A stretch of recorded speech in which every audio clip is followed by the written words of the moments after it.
Here we are on the Riel Trail. Yep,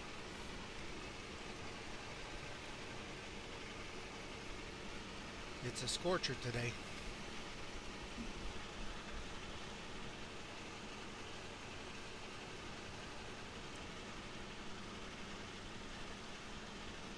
It's a little different. We're taking a little bit of a different route through Canada, heading west. So this is the Riel Trail, Highway 11 in Saskatchewan. Pardon me. And Canada Day is just around the corner. And on the news, I've heard that the town of Melville, Saskatchewan, and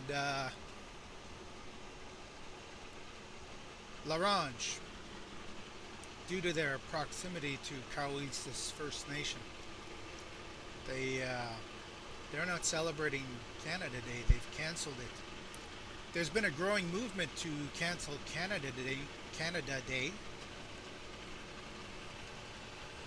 because of Canada's colonial policies, ongoing colonial policies as well.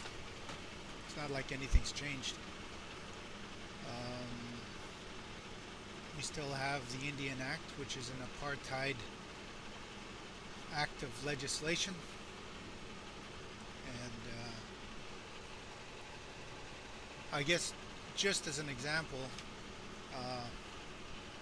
the chief of the Paw First Nation was on TikTok talking about the Indian Act, saying that it limits First Nations' ability to produce any sort of economic development.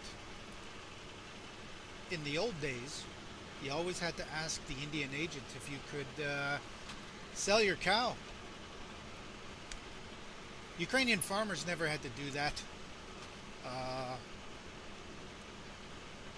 Icelandic farmers didn't have anybody to ask. If they wanted to sell their cow, they just went and sold it. But if you're a First Nation, you had to ask the Indian agent for everything. So you couldn't even leave the reserve to sell your cow. You had to have what was called a pass, and it allowed you to enter into town. Then you'd have to ask for a permit to sell your cow. Well, it's the same thing today. First Nations people have to ask the Indian agent for everything before they can do anything. And that's the difference between economic development on First Nations communities and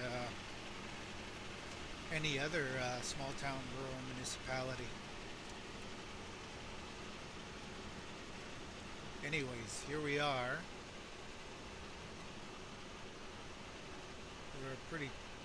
I guess we're driving away from Cowessess now. But we're still on Riel Trail, and National Indigenous Day was last week sometime. Canada Day is just around the corner here. I think it's on Thursday. And entire towns and cities are canceling it, to the chagrin of our Prime Minister Trudeau and a lot of other leaders throughout Canada. They really don't want to cancel Canada Day. They think that there's really no reason for it. 215 children buried in a mass grave in Kamloops, some of them as young as 3 years old.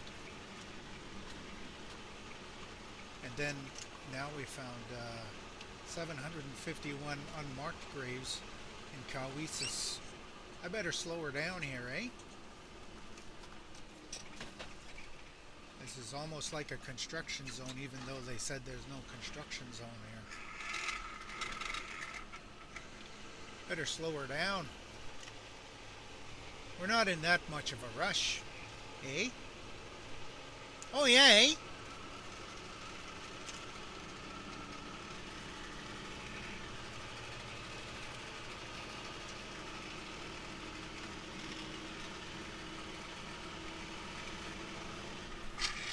Some people want to take pride in Canada, like Canada is the birth of a nation. Uh,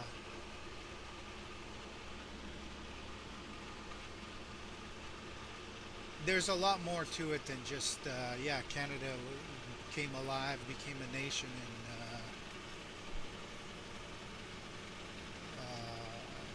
156 years ago, and we built this country up to what it is today. And well, there's a lot more. There's a lot more of the story to it than that.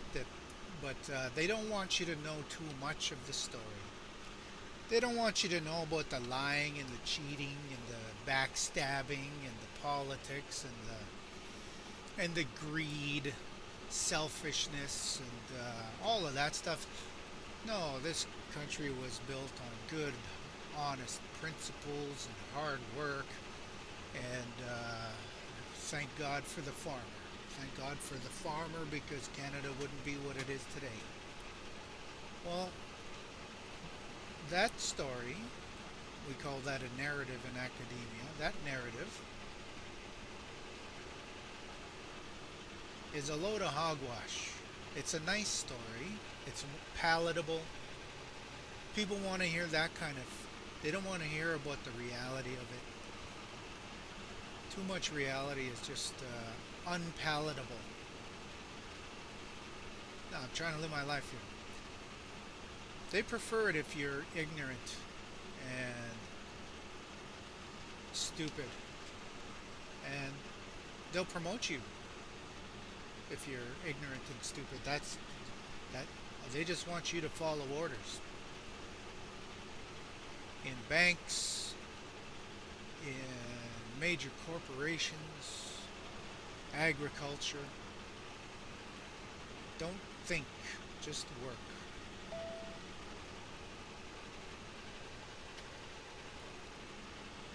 I like my bricklayers big and dumb and stupid. That's what the that's what one of the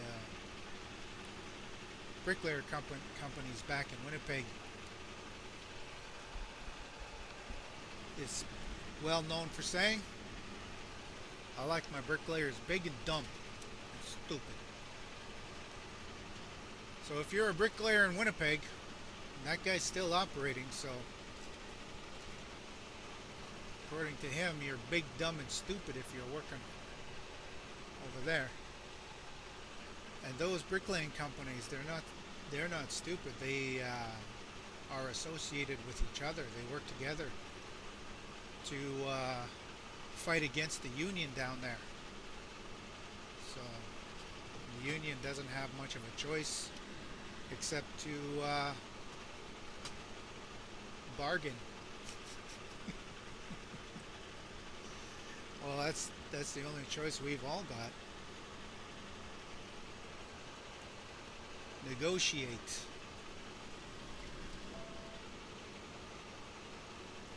Yeah, they want you to think that Canada's history is a history of pioneers and explorers, progress, civilization, and development. We're actually worse off than we ever were.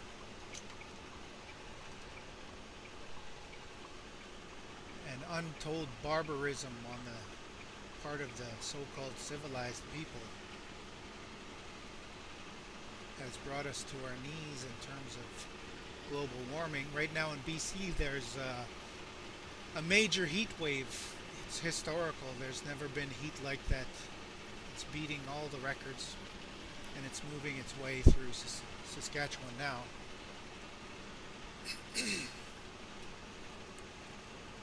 Yeah, nobody wants to think about that stuff.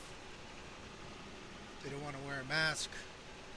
They don't want to wash their hands. They want to pretend like there's no COVID-19, no variants, no nothing. Just let's just enjoy the day. Okay, well, I'm enjoying the day. I'm having a good time here. I like I like trucking. I like telling stories.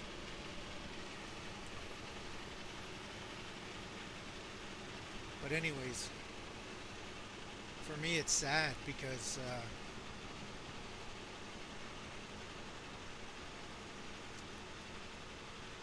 you don't know what it's like, but you do know what it's like. You just don't want to think about it. You don't want to think about your own history, why your parents and grandparents and great grandparents fled the Ukraine. I don't even know if it was called Ukraine back then, 1885. But they were fleeing something because by the tens of thousands they arrived. The British elite didn't want them. They wanted British people to arrive, not Eastern Europeans. They preferred Icelandic people. And between 1885 and 1920, there was over, there was the census figures jumped from 10,000 mostly Métis people in the Red River area, now known as Winnipeg. It jumped from 10,000 to a little over 250,000 people,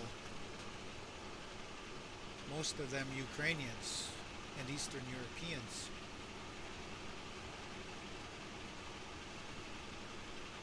And they just kept arriving.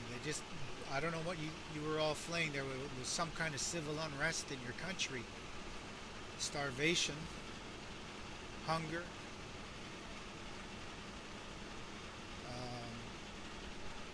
civil war, and that stuff doesn't go away. For generations it doesn't go away. So European people, they have a legacy of their own intergenerational effect from their own historical traumas. And the way they dealt with their historical trauma is usually to drink, act like a Christian, and then act like a sinner all at the same time. That would just screwed your whole family up. And there was patriarchy at the time, so it was allowed if you wanted to slap around your wife, you could slap your wife around and beat your kids and get drunk and stupid and have women on the side if that's what you wanted. That was the patriarchy. That's how it worked. And the racism, the hatred. So you always had some sort of outlet, some sort of unhealthy outlet as Europeans. Some people joined the police and the RCMP to be able to take out their frustrations on innocent people. Later on in the 70s, some of them became serial killers. You know, it may not look like it in the camera, but she cut me off. That happens a lot. They don't know the danger of that kind of driving. They think it's okay.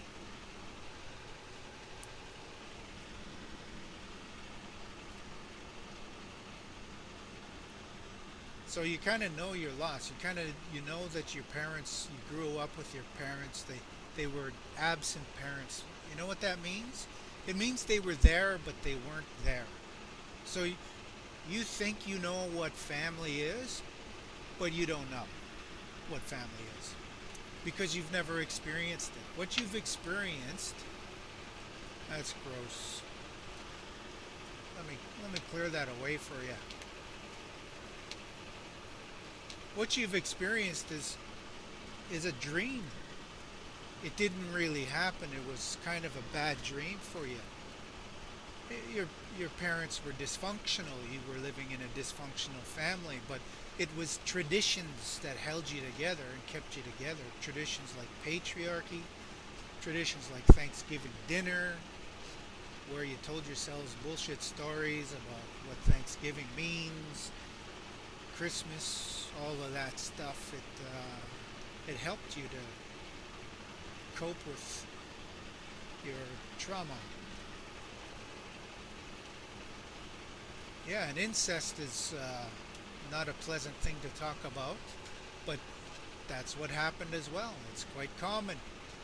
It's quite common on these farms and in these small towns and communities and cities for people of European descent to have their own little family secrets that nobody talks about.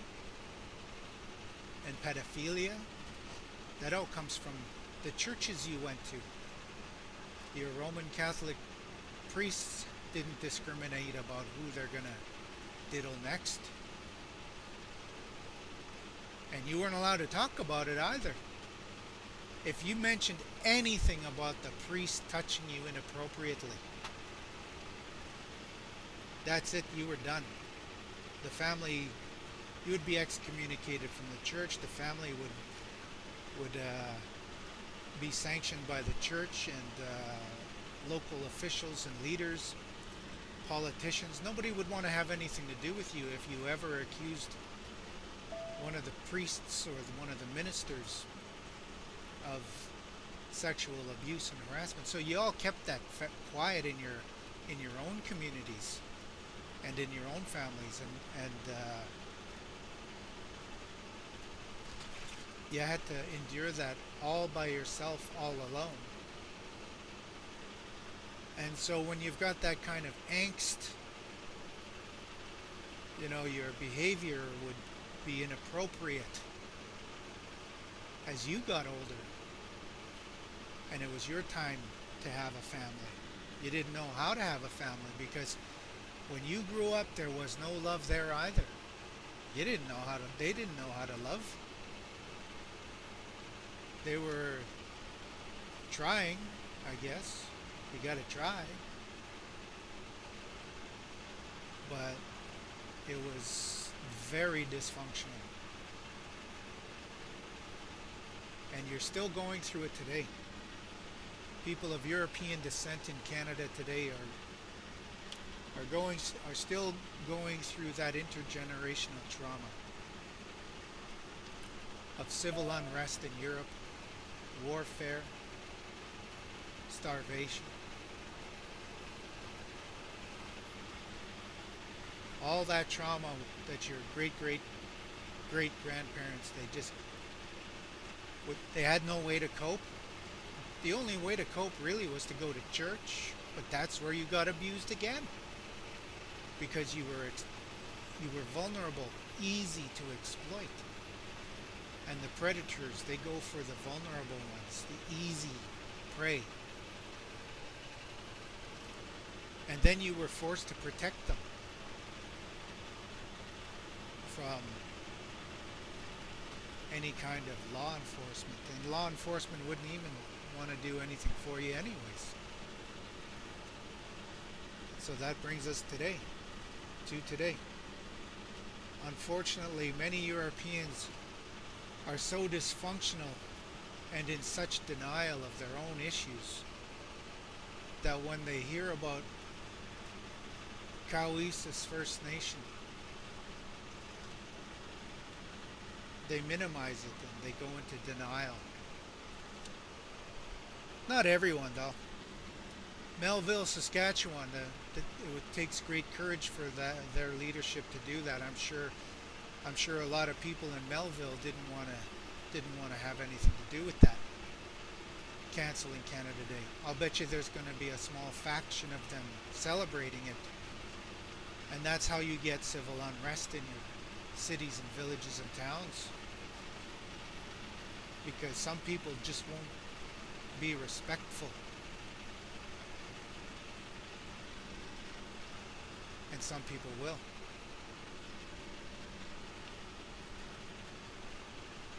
Well, that's Melville and Larange. I guarantee you there's going to be some news coming out of that. Um, boo, boo to Moose Jaw. They're going to go ahead and have Canada Day celebrations, but there's not going to be celebrations. It's just going to be fireworks, they say. So it's just sort of half of a Canada Day, but they're calling it a Canada Day celebration. The reason why people are canceling it is because when you kill children and you take them away from family, forcibly remove them from family and community, and you take away their language and their culture, and you assimilate them, and you torture them, and you torment them, and it's real torture. You're literally killing these children and burying them in mass graves out in the backyard. That's not a very proud moment, and people want to reflect on that because they've realized that they've been told a lie about their country, that their country's a great country, and they're coming to terms with the fact that it's not. It has a bloody and gross and disgusting, filthy, dirty, secret history, and they want to reflect on that. They want to acknowledge these truthful findings, these realities.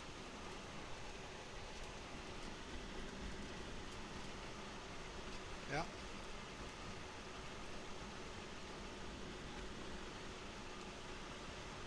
So that's that. Beautiful day though, don't you think? Wouldn't you agree? There's a big truck passing me on my left, but I'm just gonna let him pass. I don't think he needs help. He or she or they or them.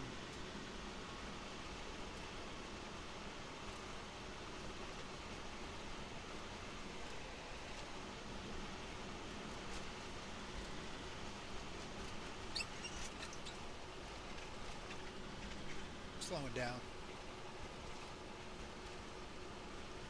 We got a turn coming up. I don't know why they call this Louis Riel Trail. Pretty sure the Métis walked up and down here quite a bit. Probably created this highway. And it was absconded by Canadians. Taken over.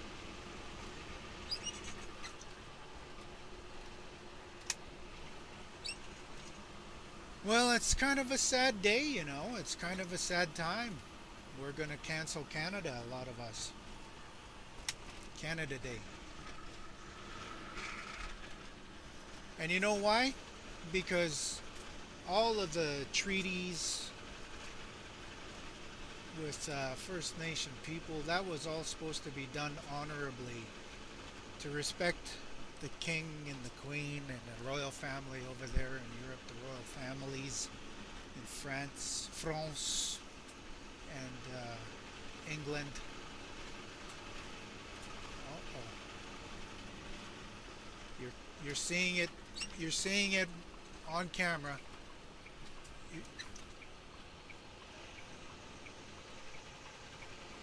You saw that.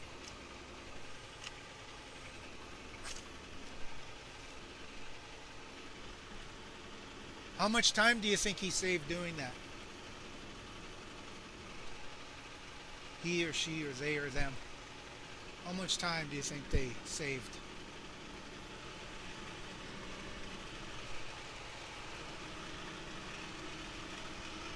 Was it worth it? Was it worth it to do that for them? See, that's why I always have to look in my rear view mirror to know what's coming behind me, just in case something like that happens.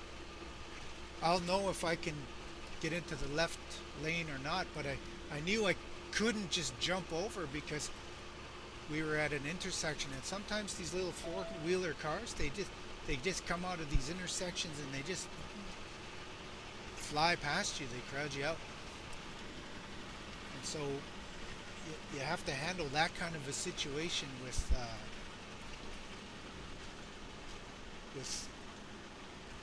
concern for life and property,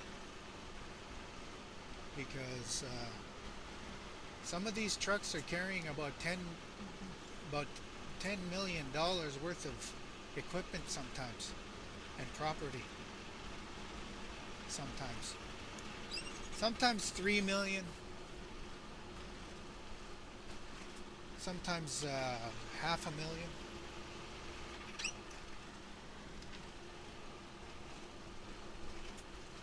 But then there's lives in these little cars,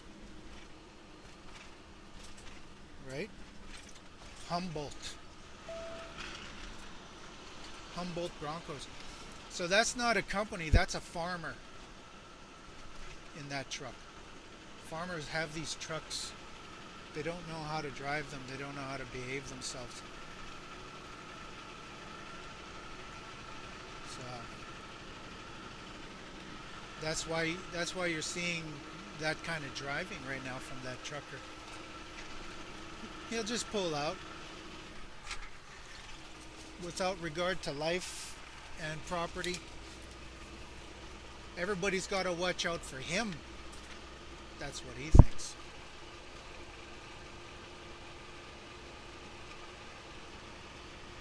Yeah.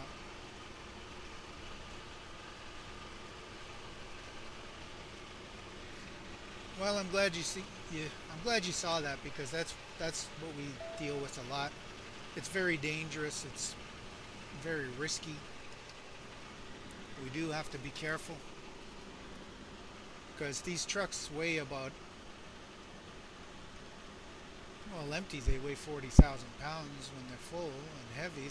Here in Canada, you can be heavier than in the U.S., so you can be like almost 90,000 pounds here in Canada. You can't just stop on a dime with 90,000 pounds or 80,000 pounds. So that was pretty stupid. Not sure if it was worth it for that person. I guess it was for that person. Otherwise, they wouldn't have done it. They wouldn't be driving like that.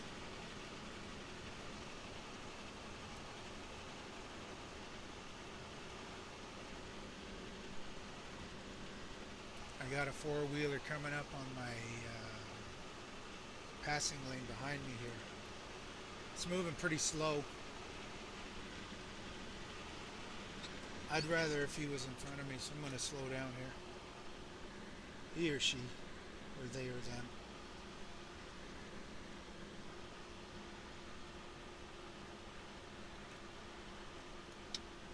Elderly folks, they are. Probably about 80 years old.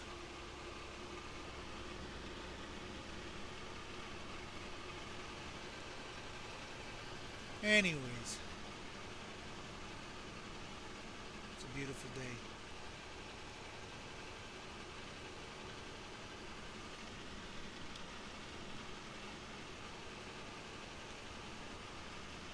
Well, we're going to have a Canada Day. I don't know. I don't think it's going to be happy at all. With people canceling it all over the country, towns are starting to verify that they're not going to celebrate it.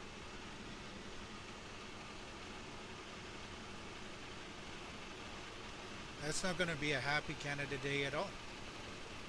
It's going to be a very stressful one. There should be some civil unrest and fighting in the streets on all that. Demonstrations are probably going to happen. There'll be fighting. Police will be called in to stop them, some of them.